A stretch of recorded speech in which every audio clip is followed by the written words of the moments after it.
بسم اللہ الرحمن الرحیم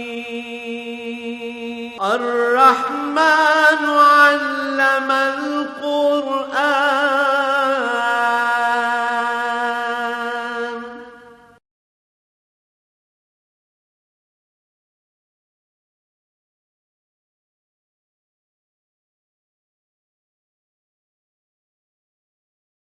الحمد للہ رب العالمین والصلاة والسلام علی حبیبہ محمد وآلہ وصحبہ اجمعین۔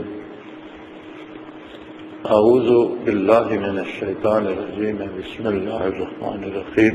سلسلہ وحی الہی حضور اکرم صلی اللہ علیہ وآلہ آلہ وسلم کے ساتھ کوئی نیا نہیں ہے اور نہ تھا۔ مشرکین عرب کو جب اسلام قبول کرنے میں اعتراض ہو تو انہوں نے مختلف اعتراضات کیے۔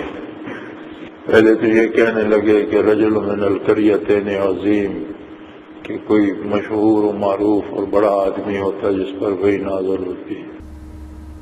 پھر اس میں شک کرنے لگے کہ کوئی کتاب آسمان سے اتار کر لائیں اور یا پھر کوئی فرشتہ آپ کے ساتھ، اس طرح کی خرافات تھیں جو اعتراض محض برائے اعتراض تھے، ان میں کوئی ان کی عقلی نقلی کوئی دلیل نہیں تھی۔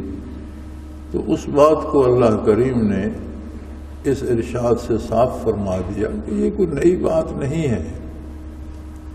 ان لوگوں میں بھی یہ قصے، نوح علیہ السلام کا قصہ بھی معروف تھا، ابراہیم علیہ السلام کے پیروکار ہونے کے دعوے کرتے تھے، اسماعیل علیہ السلام کا، موسیٰ علیہ السلام کا، عیسیٰ علیہ السلام کا، ایوب علیہ السلام۔ یہ معروف قصے تھے، معروف واقعات تھے جو عامت الناس اس عہد کے اور اس علاقے کے جانتے تھے۔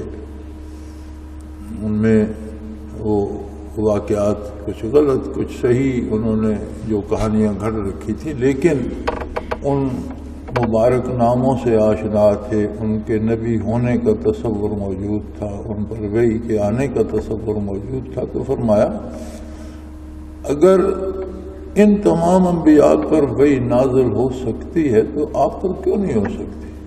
اس میں انہیں کیا شک ہے؟ ایسے ہی آپ پر ہم نے وحی نازل فرمائی جیسے ہم نے وحی نازل فرمائی نوح علیہ السلام پر یا ان کے بعد آنے والے انبیاء پر۔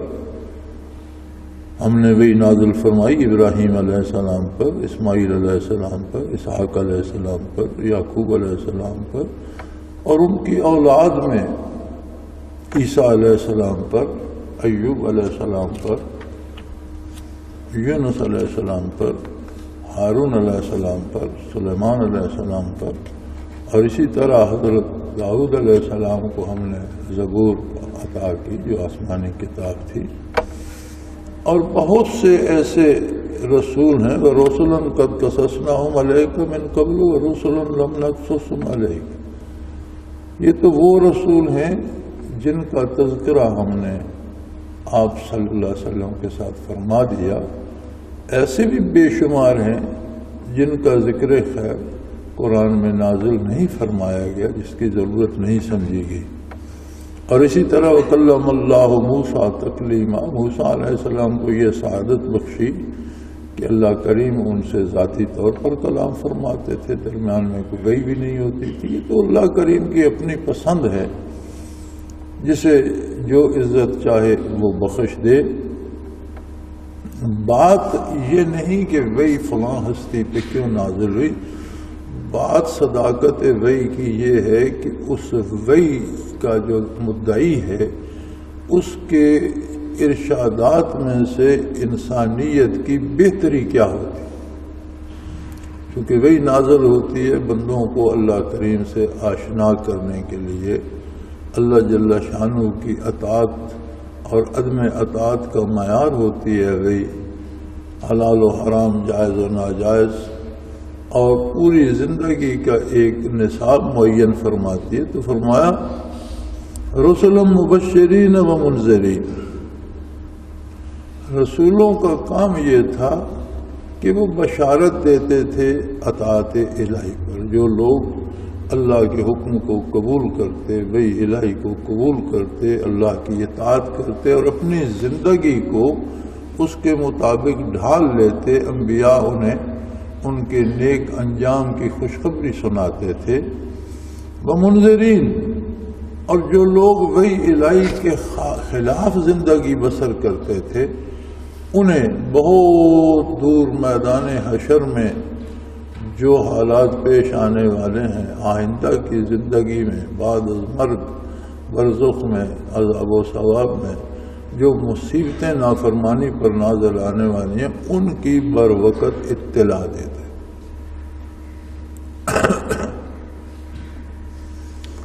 اور وحی کے نزول کا مقصد یہ تھا کہ کل میدان حشر میں کسی شخص کے پاس یہ دلیل نہ ہو کہ اللہ مجھے تو کچھ پتہ ہی نہیں تھا، آپ نے کوئی اہتمام نہیں فرمایا مجھے بتانے کا، مجھے کیا علم تھا کہ آپ کس بات پہ راضی ہیں کس بات پہ ناراض ہیں. تو یہ اعتراض تعلیمات انبیاء سے رفع ہو گیا. کوئی نہیں کہہ سکتا، کوئی زمانہ وحی الہی کے بغیر رہا نہیں. آدم علیہ السلام زمین پر تشریف لائے تو وہ خود نبی تھے. ان کے بعد کبھی ایسا سلسلہ وحی کا منقطع نہیں ہوا کہ دنیا میں وحی الہی سے کوئی بھی آشنا نہ ہو. تھوڑے لوگ رہے، قلیل رہے، مغلوب ہو گئے، لیکن حقیقی دین اور وحی الہی کو جاننے والے باقی رہے.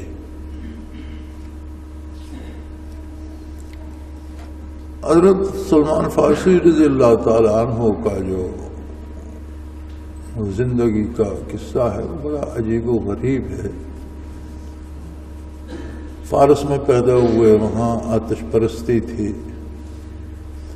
سنبھالا تو اس سے تسلی نہ ہوئی، اس سے گھبرا کر نکلے، مختلف جگہوں پر گئے، یہود کے علماء کے پاس گئے، عیسائیوں کے علماء کے پاس گئے، حق کی تلاش میں کہ یہ تو کوئی سمجھ نہیں آتی کہ آگ کو ہم خود جلاتے ہیں پھر ہم اس کی پوجا کیوں کریں، اس پہ ہم مٹی ڈال دیں، پانی ڈال دیں، بجھ جاتی ہے، ہم جلا لیتے ہیں، بجھا لیتے ہیں. جو ہمارے تابع ہے اس کی اطاعت، اس کی پھر وہ کوئی بات نہیں کرتی، کوئی ہمیں جواب نہیں دیتی، کوئی اچھا برا بتاتی نہیں ہے، بھلے برے میں تمیز نہیں کرتی، تو اس میں کوئی اچھی چیز ڈال دو وہ بھی جلا دیتی ہے، بری چیز ڈال دو اس کا کام صرف جلانا ہے، تو وہ کس طرح سے وہ معبود بن گئی. یہ بات جو ہے عقل سلیم بھی قبول نہیں کرتا. علماء یہود سے ان کا بڑا رابطہ رہا، ان سے پوچھا، حق کی جستجو کی تو انہوں نے بھی یہی بتایا کہ حق خود ہم بھی گم کر چکے ہیں، ہمارے پاس بھی حق نہیں، ایک آیات ہے. نصرانی علماء کے پاس گئے تو انہوں نے بھی جب انہوں نے بہت اصرار کر کے قریدہ اور حق جاننا چاہا تو یہی بتایا کہ ہمارے پاس حکایات ہیں، حق نہیں ہے. بڑی لمبے سفر اور بڑی مشکلات اور مصیبتوں کے پاس بحیرہ راہب کے پاس پہنچے. وہ سال میں ایک دن لوگوں سے ملاقات کیا کرتا تھا، باقی پورا سال اکیلا اپنے حجرے میں رہتا تھا، بالا خانے پہ رہتا تھا. بہت بڑا اس کا وہ بنا ہوا تھا عبادت خانہ، اور برسر راہ تھا، لوگ آتے تھے وہاں ٹھہرتے تھے. سرائے قسم کا بھی تھا، عیسائی عبادت کے لیے بھی جمع ہوتے رہتے تھے. تو اس کے جو تھے متبعین اور متوسلین وہ لوگوں کو تلقین کرتے، عبادت کراتے رہتے، لیکن وہ خود سال میں ایک بار لوگوں کے سامنے آتا. ضعیف العمر آدمی تھا. اسی بحیرہ راہب کا قصہ ہے کہ جب حضور بعثت سے پہلے تجارت کے لیے گئے تھے اور اس نے دیکھا اور اس نے پیشگوئی کی تھی کہ یہ شخص اسے یہودیوں سے اور اسے مشرکین سے بچائیے، یہ اللہ کا نبی ہونے والا ہے. اس کے پاس پہنچے، اس نے کہا کہ میں جہاں تک سمجھتا ہوں نبی آخر الزمان یا نبی مبعوث ہونے والا ہے، اور میری دانست کے مطابق اس کی بعثت وادی بطحا میں ہوگی۔ تو تم نے بڑے سفر کیے ہیں، بڑی مشقتیں برداشت کی ہیں، تم ایسا کرو یہاں سے بطحا کو چلے جاؤ، اور اگر وہاں نبی مبعوث ہو اور وہ دعویٰ کرے اور تم اسے سچا پاؤ تو مجھے بھی اطلاع کرنا، میں بھی اس پر ایمان لاؤں۔ وہ آپ وہاں سے نکلے تو پھر مسائل میں پھنس گئے، اکیلے آدمی تھے، کوئی جاننے میں بوجھنے والا تھا نہیں، دور ایسا تھا کہ لوگ پکڑ کر غلام بنا لیتے تھے، بیچ لیتے تھے، تو بے پناہ مصیبتیں ہیں ان کی زندگی میں۔ اس سفر میں وہ ایک جگہ پیدل چلتے چلتے ایک ویرانے میں پہنچے، وہاں ایک شخص اکیلا رہتا تھا، اس نے چند بکریاں پالی ہوئی تھیں جن کے دودھ پر یا جنگلی پھلوں پر اس کا گزارا تھا، اور کسی شخص سے بات نہیں کرتا۔ لوگ ارادت مند عقیدت مند آتے، سلام کرتے چلے جاتے، نہ ان سے کوئی چیز قبول کرتا تھا نہ کسی سے بات کرتا۔ حضرت نے وہاں ڈیرا لگا لیا، اس کی بکریوں کی دیکھ بھال، اس کی خدمت، اور روز اس سے پوچھتے کہ میں حق کی تلاش میں ہوں، تم نے خاموشی کیوں اختیار کر رکھی؟ کچھ وقت تو اس طرح گزر گیا، بالآخر اس نے سکوت توڑا اور وہ کہنے لگا، دیکھو میں وہ بندہ ہوں جس کے پاس حقیقی دین عیسوی موجود ہے جو عیسیٰ علیہ السلام نے فرمایا تھا، لیکن اتنی اس میں آمیزش ہو چکی ہے اور لوگ اتنے دور جا چکے ہیں کہ اب اگر ان باتوں پر میں منہ کھولوں تو مجھے قتل کر دیں گے، یہ مجھے کافر اور مرتد کہہ کر قتل کر دیں گے، حالانکہ گمراہ خود ہیں۔ لہذا میں کسی سے بات ہی نہیں کرتا، خود اس دین کے مطابق اللہ کو یاد کرتا رہتا ہوں، جو عبادات انہوں نے بتائی تھیں وہ کرتا رہتا ہوں، لیکن تمہاری منزل لگتا ہے قریب ہے، اس لیے کہ میرے اندازے کے مطابق اب دنیا میں حقیقی دین کو جاننے والا میں ایک بندہ ہوں، اور میرا وقت قریب ہے، زمانہ وہی الہی سے خالی نہیں رہتا، میری روح قفس انصری سے نکلے گی، نبی آخر الزمان پر وہی نازل ہو جائے گی، زمانہ وہی سے خالی نہیں رہے گا، نبی مبعوث ہو جائے گا۔ تو جب میری روح قفس انصری سے پرواز کر جائے تو تم مجھے غسل دینا، اکیلے ہی میرا جنازہ پڑھنا، اور یہیں مجھے دفن کر دینا، اور جو کچھ یہ میرے پاس ہیں، چند بکریاں ہیں یا کوئی پھٹا پرانا کپڑا یا برتن ہے، یہ میں سب تمہیں سپورٹ کرتا ہوں، یہ تمہارا مال ہے، یہ تم لے جانا، اور بطحا پہنچنے کی کوشش کرنا کہ میری موت کے ساتھ ہی اعلان نبوت ہو جائے گا کہ زمانے کی زندگی ہے وہی الہی روح ہے، روح نکل جائے تو وجود باقی نہیں رہتا، پھٹ جاتا ہے، منتشر ہو جاتا ہے، خاک میں مل جاتا ہے، اور وہ فوت ہو گیا۔ آپ نے اسے غسل وغیرہ دے کے دفن کر دیا، اور وہ بکریاں لے کے چل دیے۔ پھر آگے پھر بڑی مشکلات ہیں، کسی نے پکڑ لیا، قبائلی سردار نے وہ مال بھی چھین لیا، بکریاں بھی چھین لیں، غلام بنا لیا، اس نے بنا لیا یا بیچ دیا، عیسائیوں کے ہتھے چڑھ گئے، وہ یہودیوں کے ہتھے چڑھ گئے۔ تو یہودی کا رواج تھا کہ وہ کسی کو عیسیٰ بنا کر اسے بڑی اذیتیں دیتے اور بڑا تکلیف دیتے اور کانٹوں کے تاج پہناتے، اور اس طرح تو ان ساری مصیبتوں میں گزرتے گزراتے ان کا بڑا عرصہ، بڑی دیر بعد ہجرت کے بعد غالباً مدینہ منورہ پہنچ سکے تھے، جہاں تک مجھے یاد ہے، یا شاید مکہ مکرمہ پہنچوں، لیکن جہاں تک مجھے یاد ہے، میں نے ساری سوانح پڑھی تو ہے، کافی دیر ہو گئی۔ تو جب وہ حضور اکرم صلی اللہ علیہ وسلم کی خدمت میں پہنچے تب بھی کسی کے غلام ہی تھے، اور ان کے ذمہ بہت سا اس نے اس نے انہیں آزاد کیا تھا، لیکن ان کے ذمے اس نے کچھ سونے کی مقدار لگائی تھی، وزن مجھے یاد نہیں کہ اتنی بڑی ڈلی بنتی تھی۔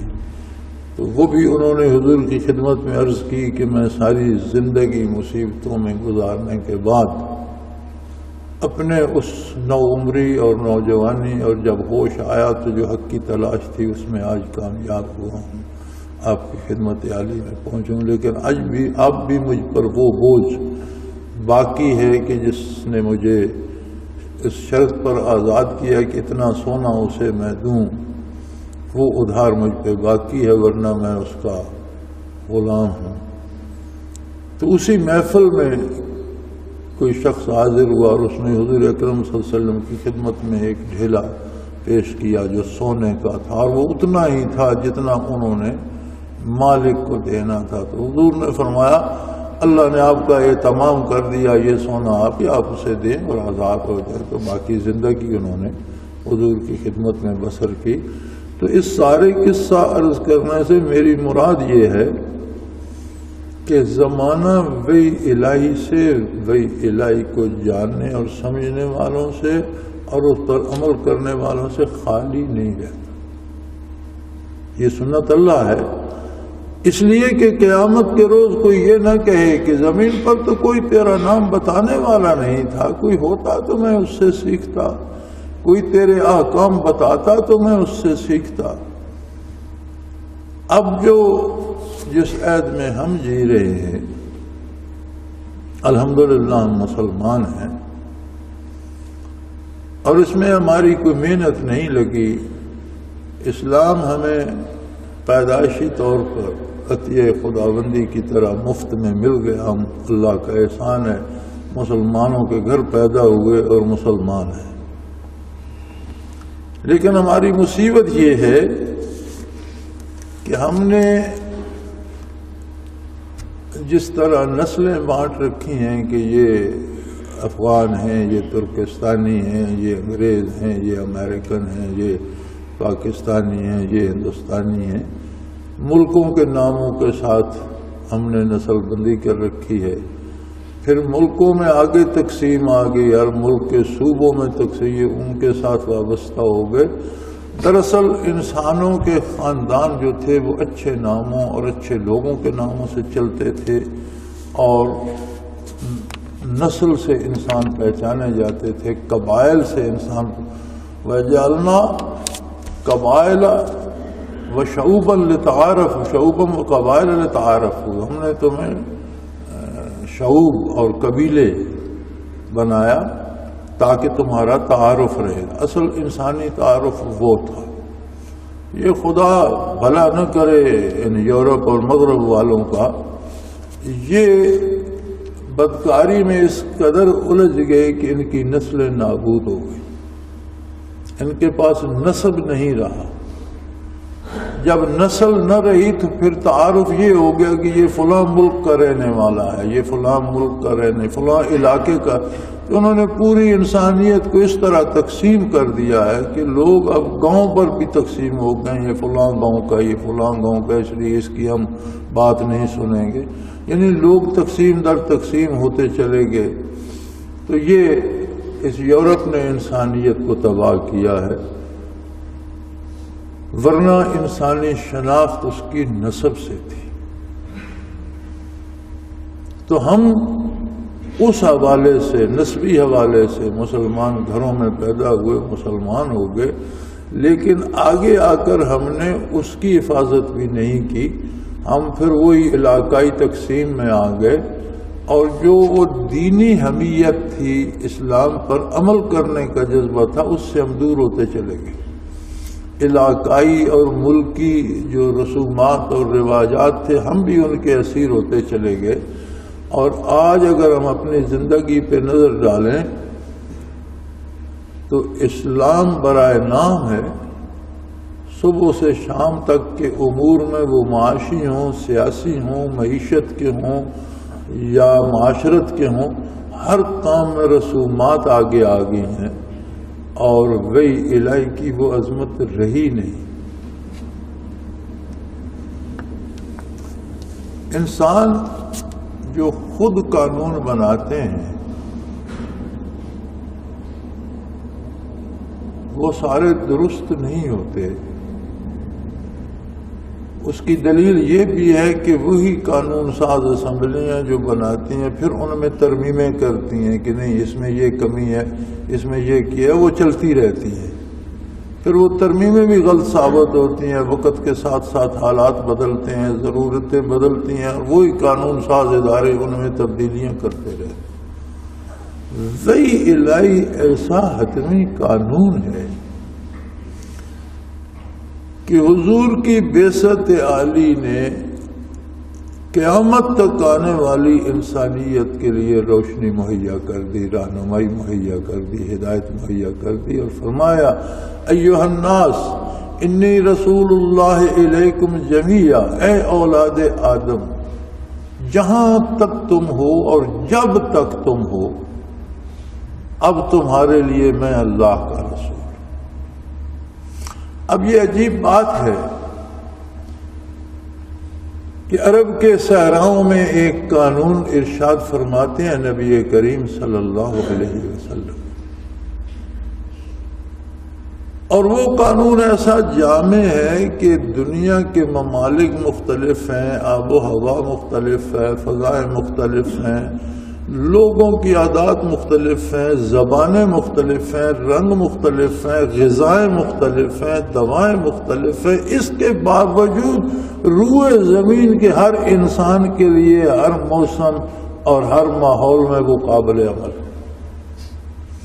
اور صرف قابل عمل ہی نہیں، زندگی کے مسائل کا بہترین جواب.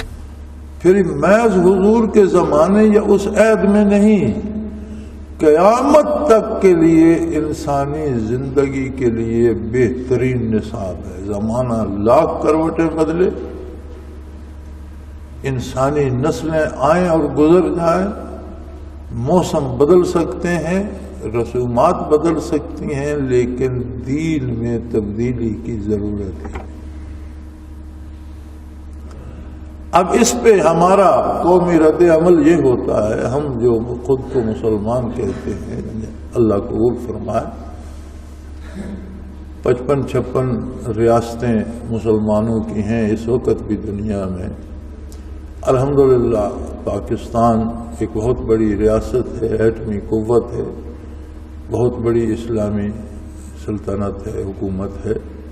لیکن ہمارے آج کے حکمران فرماتے ہیں جی یہ 1400 سال پرانی باتیں ہیں، اب زمانہ بہت آگے نکل گیا، اب آج کے حالات اور ہیں، آج کے رواجات اور، اب ان پر عمل کرنا بہت مشکل.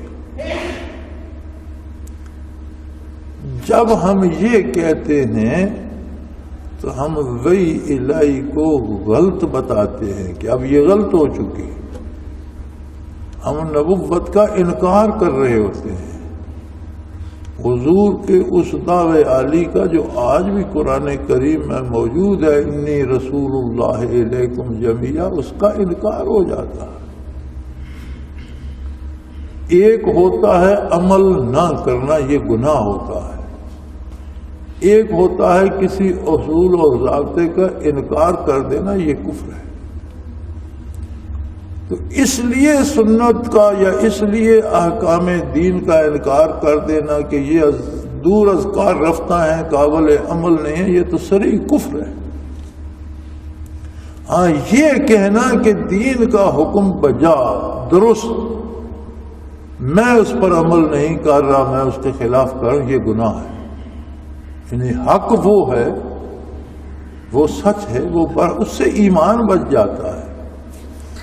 اگر ہم وہی الہی کو ایمان کا درجہ دیتے تو کیا ہماری معیشت سودی ہوتی؟ ہم سود کھاتے، سارے ملک کو سود میں مبتلا کرتے. ہم تو ایسے گئے گزرے لوگ ہیں کہ پاکستان تو بن گیا الحمدللہ، اللہ کا احسان ہے، اور اللہ اس کی حفاظت فرمائے اور اسے ہمیشہ قائم رکھے اور اسے دین پر عمل پیرا ہونے کی توفیق عطا کرے، کیونکہ صرف باقی رہنا کوئی مطلب نہیں رکھتا. یعنی پورا نظام ریاست جو ہے ہمیں جو انگریز نے نو آبادیاتی نظام چلانے کے لیے نظام ریاست بنایا تھا وہی ہمیں وراثت میں مل گیا، اور اسی پہ ہم 61 برس بیت گئے، ہم اسی پہ دوڑ رہے ہیں۔ ہم نہ خود بنا سکے اور نہ حضور نبی کریم صلی اللہ علیہ وسلم کا دیا ہوا نظام ہم نے قبول کیا، ہم اسی کافر کی پیروی میں اب بھی بغتت دوڑے چلے جا رہے ہیں، اور امیدیں ہمیں یہ ہوتی ہیں کہ ہم پر اللہ کی وہ رحمت ہونی چاہیے جو صحابہ کرام پر ہوتی تھی۔ صحابہ کرام نے تو دنیا معافیا کو ترک کر کے دامان رسول اللہ صلی اللہ علیہ وسلم کو تھام لیا، اور پھر کوئی چیز اس سے انہیں الگ نہ کر سکی۔ بڑے انقلابات آئے، 13 سالہ مکی زندگی میں کون سا دکھ ہے جو صحابہ نے برداشت نہیں کیا، اور 10 سالہ مدنی حیات طیبہ میں کون سا دنیا کی کون سی طاقت ہے جس نے ان پر چڑھائی نہیں کی اور انہیں جنگیں نہیں کرنا پڑی، مدافعت نہیں کرنا پڑی، بھوک افلاس پریشانی سب کچھ آیا، لیکن وہ دامان رسالت مآب صلی اللہ علیہ وسلم سے وابستہ ہوئے اور پھر وابستہ رہے، اور اسی ایمان اور اسی پیار اور اسی محبت سے، بلکہ صحابہ کا تو آپ اور ہم تو ایمان کو ترستے ہیں، انہیں تو عشق تھا، وہ تو فنا فی الرسول تھے۔ نبی کریم صلی اللہ علیہ وسلم نے پچھنے لگوائے، اس زمانے میں یہ علاج آج تک ہوتا تھا، یہ اب بہت زیادہ ڈاکٹری ہو گیا، ہمارے لڑکوں جوانی میں بھی ہم نے یہاں بھی دیکھا ہے ہوتا تھا، تو درد ہو گیا تو اس پر وہ اس طرح سے زخم کر کے اوپر وہ گلاس یا اس طرح کوئی چیز لگاتے تھے، وہ خون سک کرتا تھا، میلا خون نکل آتا۔ حضور اکرم صلی اللہ علیہ وسلم نے بھی وہ پچھنے لگوائے اور اس سے خون مبارک نکلا، تو وہ کسی برتن میں ڈال کر آپ نے ایک صحابی کو دیا کہ یہ کہیں جا کر دور جا کر یا قبرستان میں جا کر کے جا کر دفن کر۔ وہ گئے اور خالی برتن صاف لے کر آ گئے۔ اب اس طرف صاحب وہی تھے، آپ نے پوچھ لیا کہاں دفن کیا ہے، خاموش۔ آپ نے فرمایا بتاؤ تو صحیح یا رسول اللہ، مجھ میں جرأت نہیں ہوئی کہ آپ کا خون پاک ہو اور میں اسے دفن کروں، میں نے تو سارا پی لیا، بلکہ پیالہ بھی زبان سے صاف کر لیا۔ اب خون تو حلال جانور کا جو نکلتا ہے وہ بھی حرام ہوتا ہے، دم مسفوح تو حرام ہے، تو چاہیے تھا حضور فرماتے تم نے حرام کھا لیا، ناراض ہوتے۔ آپ نے فرمایا میرا خون تمہارے وجود کا حصہ بن گیا ہے تو تم پر دوزخ کی آگ حرام ہو۔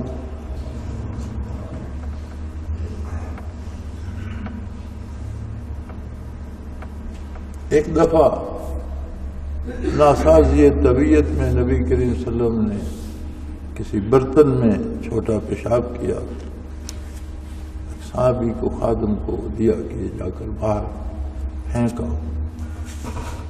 واپس آئے تو حضور نے پوچھ لیا کہاں پھینکا؟ خاموش۔ کہاں پھینکا ہے؟ یا رسول اللہ نہیں پھینکا۔ کدھر کیا ہے؟ یا رسول اللہ میں نے پی لیا۔ فرمایا تمہارا پیٹ کبھی خراب نہیں ہو، تمہیں کوئی پیٹ کا مرض نہیں آیا۔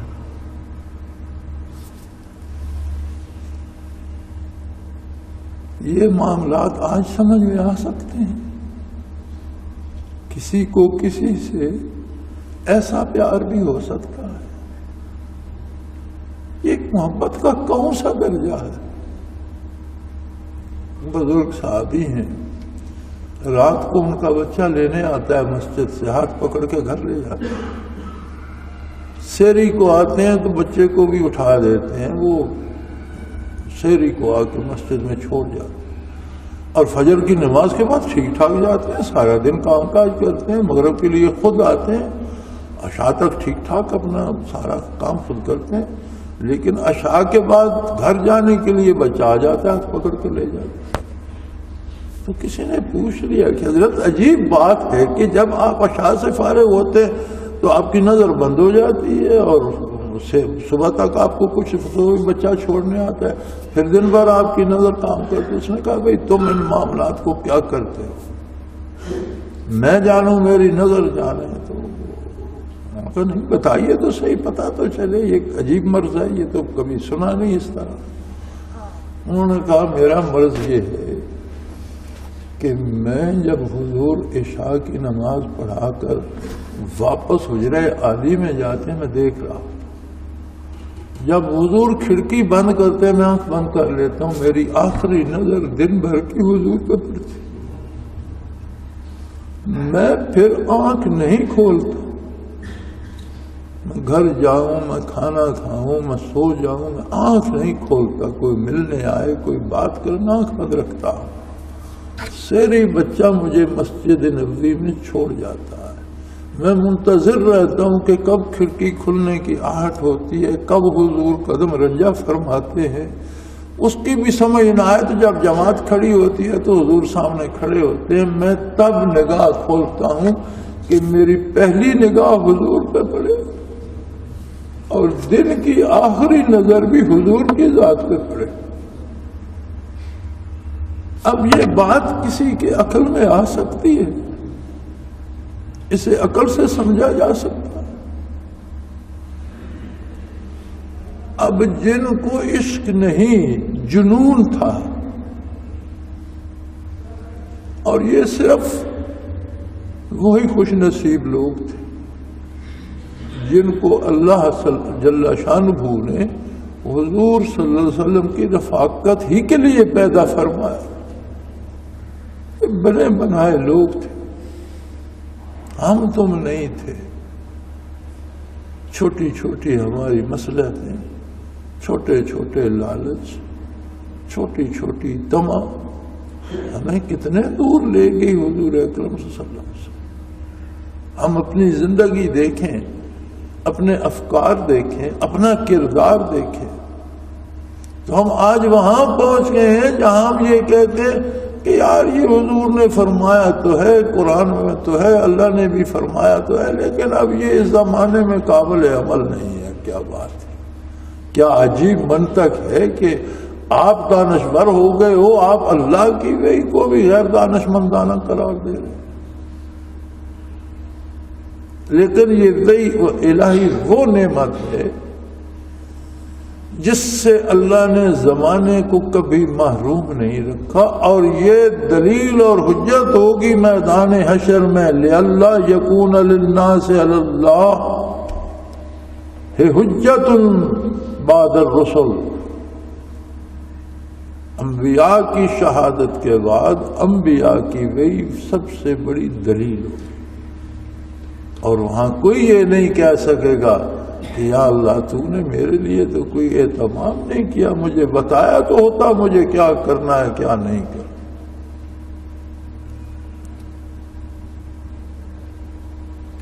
وقان اللہ عزیزا حکیما، اللہ جل شانہ غالب ہے، جو چاہے کرتا ہے اور جو چاہے کر سکتا ہے، لیکن وہ حکیم ہے، دانا تر ہے۔ اس کی حکمت کا تقاضا تھا، اس نے انبیاء اور رسول مبعوث فرمائے، ان پر اپنے کلام نازل فرمایا، اپنے ذاتی کلام سے بذریعہ وحی انہیں نوازا، اور مخلوق کے لیے کامیابی کا واحد راستہ وحی الہی۔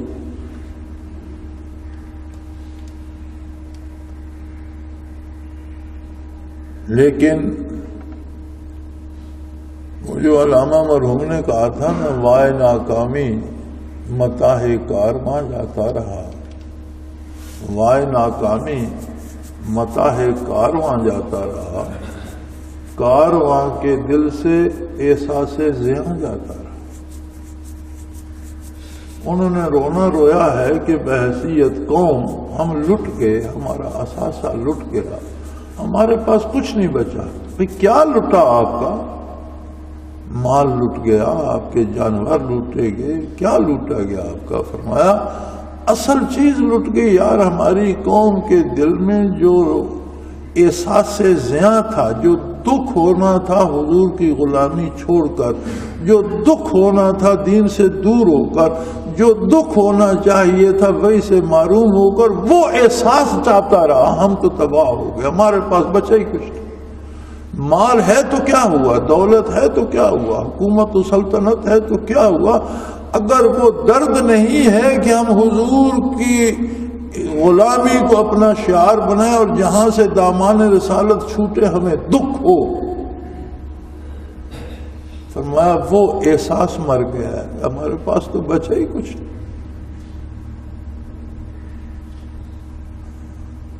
لیکن یہ سمجھ ہر ایک کو آئے گی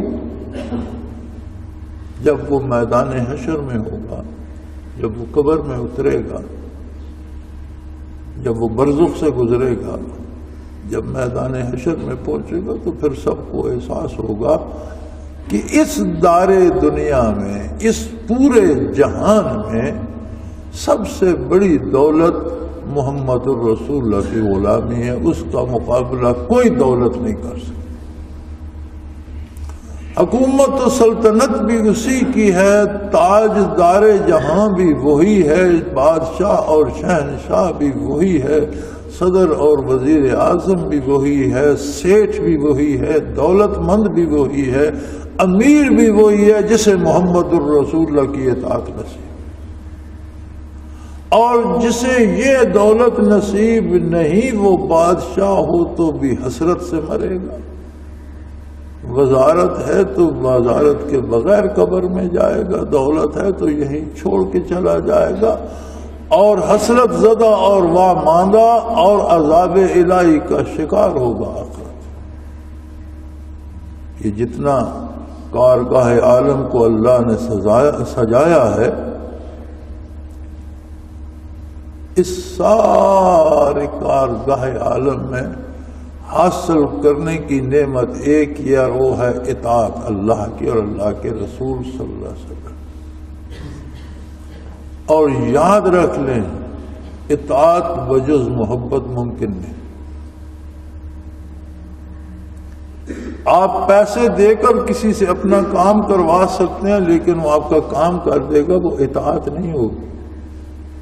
آپ نے پیسے دے دیے، اس نے آپ کا کام کر دیا، شاید دل میں وہ آپ کو گالیاں بک رہا ہو کہ میں نے کام بہت کیا، پیسے تھوڑے دیے، شاید وہ دل سے آپ سے راضی ہی نہ ہو، شاید اسے یہ بھی دکھ ہو رہا ہو کہ یار میں بھی انسان ہوں، یہ بھی انسان ہے، اب یہ مالک بنا ہوا ہے اور میں اس کے اجرت پہ کام کر، میں اس کی مزدوری کر رہا ہوں۔ اطاعت وہ ہوتی ہے جس کے کرنے میں مزہ آتا ہے، کہ اس نے مجھے حکم دیا، میں اس کی تعمیل کروں، خواہ میرا سر کٹ جائے، میری جان چلی جائے، لیکن اس کی میں تعمیل کروں، یہ اطاعت ہوتی ہے، اور یہ تقاضا کرتی ہے محبت کا۔ اسی لیے اللہ نے فرمایا والذین آمنوا اشد حبا للہ، جن کا ایمان کامل ہوتا ہے اللہ کی محبت میں دیوانے ہوئے پھرتے ہیں، سب سے زیادہ محبت اللہ سے کرتے ہیں۔ انہیں بھی مال اچھا لگتا ہے، مال سے محبت ہوتی ہے، اولاد اچھی لگتی ہے، اولاد سے محبت ہوتی ہے، وطن اچھا لگتا ہے، قوم اچھی لگتی ہے، سب سے محبت ہوتی ہے، لیکن جہاں اللہ کی محبت ہوتی ہے وہاں کسی یہ سب کچھ وہ قربان کر سکتے ہیں اللہ کی محبت پر، مال بھی لٹا دیتے ہیں، اولاد سے بچھڑ جاتے ہیں، ملک سے بچھڑ، جان دے دیتے ہیں، لیکن اللہ کی محبت میں پیچھے نہیں ہٹتے۔ والذین آمنوا اشد حبا للہ، ایمان جن میں ہوتا ہے کامل، وہ سب سے زیادہ محبت اللہ سے کرتے ہیں، اور اطاعت اسی کام کو کہتے ہیں جو محبت میں کیا جائے۔ اللہ کے حبیب صلی اللہ علیہ وسلم سے جنہیں محبت ہوتی ہے، عشق نصیب ہوتا ہے، انہی کو اطاعت بھی نصیب ہوتی ہے۔ ان کا جی نہیں چاہتا نافرمانی کرنے کو، انہیں گولی کی طرح لگتی ہے نافرمانی۔ فَإِنَّ الْمُحِبَّ لِمَن يُحِبُّ مُطِيعٌ، محبت کا تو تقاضا یہ ہے کہ محبت کرنے والا جس سے محبت کرتا ہے اس کا غلام ہو جاتا ہے، ویسا ہی کرتا ہے جیسا محبوب کہتا ہے۔ تو یہ اللہ کا احسان ہے کہ اس نے ہمیشہ زمانے میں وحی الہی کو قائم رکھا. اب وہ شخص جس نے حضرت سلمان فارسی کو بتایا تھا، آخر وہ بھی تو ایک شخص باقی تھا زمانے میں جس کے پاس وحی کی تعلیمات تھیں. اس نے کہا میرا دم نکلے گا تو نبی صلی اللہ علیہ وسلم مبعوث، نبی آخر الزمان مبعوث ہو جائے گا کہ زمانہ وحی سے خالی نہیں رہتا.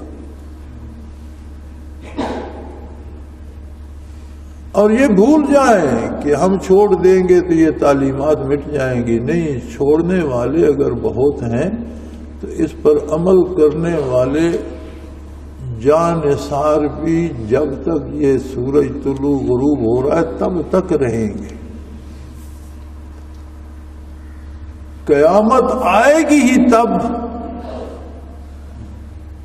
جب اس وحی پر یقین رکھنے والا اور اس پر عمل کرنے والا کوئی نہیں رہے گا تو پھر دنیا باقی نہیں رہے گی. کسی نے سوال عرض کیا حضور اکرم صلی اللہ علیہ وسلم کی خدمت میں کہ رسول اللہ صلی اللہ علیہ وسلم قیامت کب ہوگی؟ آپ صلی اللہ علیہ وسلم نے فرمایا حتی لا یقال اللہ اللہ، جب کوئی اللہ اللہ کہنے والا نہیں ہوگا قیامت آ جائے. مولانا احمد علی لاہوری رحمۃ اللہ علیہ فرمایا کرتے تھے کہ اپنی بڑی بڑی عمارتوں اور بڑے بڑے کوٹھیوں اور بنگلوں پر فخر کرنے والوں، تم ان لوگوں کی وجہ سے آباد ہو جو آدھی رات کو اٹھ کر اللہ اللہ کرتے. اگر ایسے لوگ نہیں ہوں گے تو نہ زمین آباد رہے گی نہ آسمان قائم رہیں گے، ہر چیز تباہ ہو جائے گی، قیامت قائم ہے. یہ تمہاری میٹھے نیندیں اور تمہارے لذیذ کھانے اور عالی شان محل ان لوگوں کی وجہ سے قائم ہیں جو آدھی آدھی رات کو اٹھ کر اللہ اللہ. تو یہ تعلیمات نبوت سے دوری، ارشادات پیغمبر سے دوری، وحی الہی سے دوری خود کو تباہ کرنے کے مترادف ہے. اللہ کریم ہم سب کو توفیق دے، مسلمانان عالم کو توفیق دے کہ سب اس کی عظمت سے شناساں ہوں، اس کی اہمیت کو پہچانیں اور اسے اپنے دل و جان سے زیادہ عزیز رکھیں، اس پر عمل کریں. تو پھر دنیا تمہاری ٹھوکروں میں ہوگی، پھر زمانہ تمہارے قدموں میں ہوگا. اللہ کریم ہماری خطائیں معاف فرمائے اور توفیق عطا فرمائے. وآخر دعوانا ان الحمدللہ رب العالمین. اللہ اللہ اللہ اللہ اللہ اللہ اللہ اللہ.